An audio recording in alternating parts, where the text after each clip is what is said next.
Bonjour à toutes et à tous, aujourd'hui on va parler d'un sujet qui a particulièrement fait parler ces derniers mois, notamment avec les Jeux Olympiques d'hiver. Et non, je ne vais pas vous parler de biathlon, même si c'est un sujet passionnant. Non, aujourd'hui je vous parle du dopage dans le monde du sport.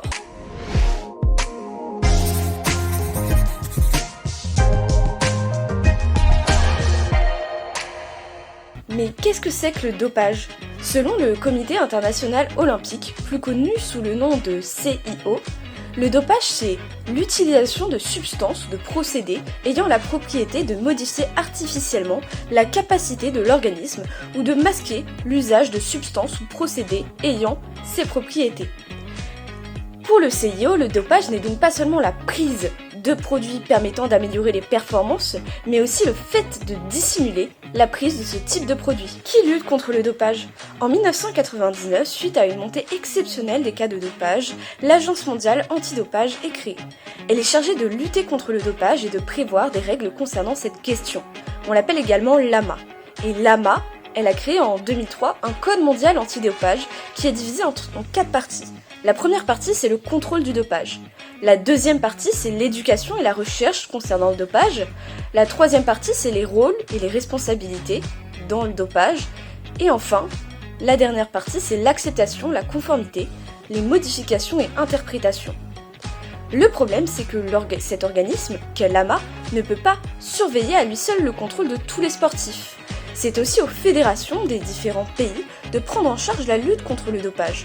En France, par exemple, il y a l'AFLD, qui est l'Agence française de lutte contre le dopage.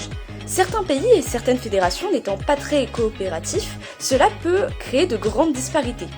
Cela nous amène à nous poser la question de pourquoi le dopage se concentre dans certains sports. C'est Thierry Villardy, journaliste sportif spécialisé dans le dopage, qui a accepté de nous répondre. Et selon mon expérience, il ne se concentre pas dans certaines disciplines. Il y a des disciplines où l'on recherche plus le dopage que d'autres, paradoxalement. Il y a des disciplines qui sont plus médiatiques, donc on en parle plus. Il y a des disciplines où l'on s'attend plus, parce que historiquement, il y a eu des affaires de dopage très anciennes, en particulier le vélo et l'athlétisme, à ce que c'est rentré, disons, dans l'idée commune que voilà, tous les cyclistes se dopent ou qu'il y a du dopage dans le cyclisme. Alors, c'est vrai qu'il y a du dopage dans le cyclisme, mais il y a eu aussi des cas de dopage dans les fléchettes, par exemple. Pourquoi le dopage se concentre-t-il dans certains pays ? Encore une fois, il ne se concentre pas dans certains pays. Je dirais qu'il y a quelques rares pays où peut-être il se concentre moins. Je citerai l'Allemagne et la France, par exemple. Mais on peut avoir encore une fois cette impression-là pour exactement les mêmes raisons que la question précédente.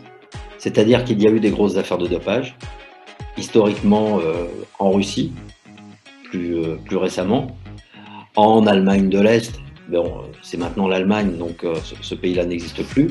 Il y a des grosses affaires de dopage aussi aux États-Unis. Se poser la question sur le Kenya, où il y a énormément de cas d'athlètes qui se font prendre dans des affaires de dopage, de coureurs kenyans, de coureurs de demi-fond, de fond et de marathon, kenyans et kenyanes.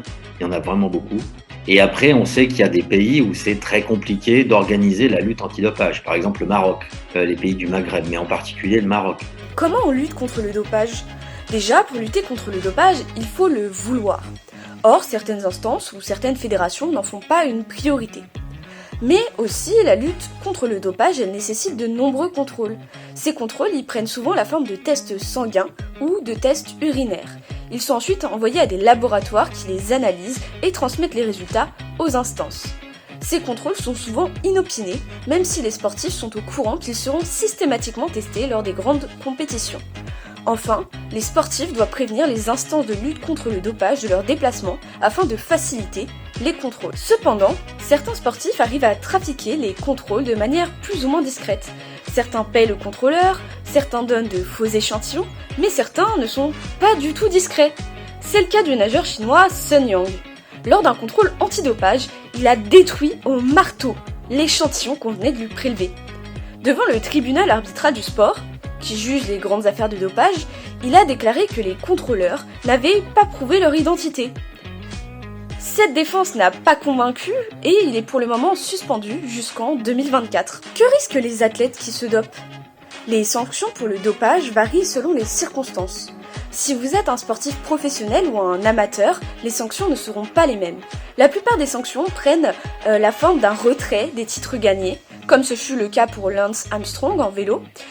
À ces retraits de titres s'ajoutent bien souvent des suspensions qui peuvent durer de quelques mois ou quelques semaines jusqu'à une suspension à vie. Mais pourquoi les athlètes se dopent-ils s'ils risquent de telles sanctions ?